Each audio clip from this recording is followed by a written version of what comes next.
Asia Siowo! Witajcie!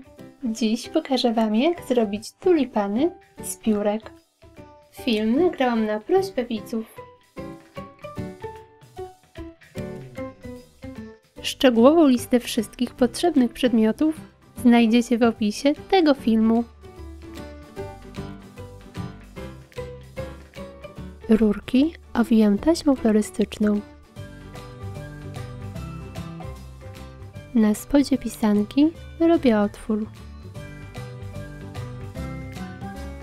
Wlewam trochę kleju i mocuję rurkę.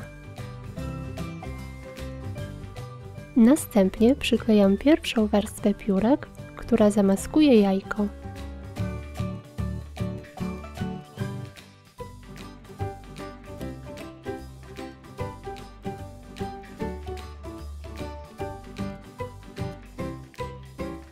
Na niej przyklejam drugą warstwę, by zakryć prześwity. Jeśli piórka są za długie, obcinam je. Teraz od spodu przyklejam zielone piórka.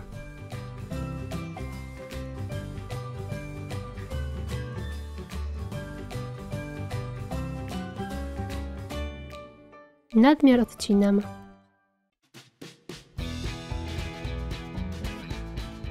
Na koniec przyklejam 2 lub 3 piórka, które posłużą jako liście.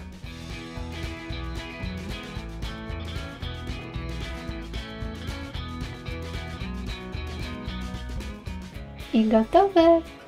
Takie tulipany to szybki i prosty sposób na stworzenie pięknych kwiatów. Możecie z nich zrobić kolorowy wiosenny bukiet bądź użyć przy tworzeniu stroików wielkanocnych. Dziękuję Wam za poświęcony czas i zapraszam po kolejne pomysły. Pozdrawiam! Pa, pa!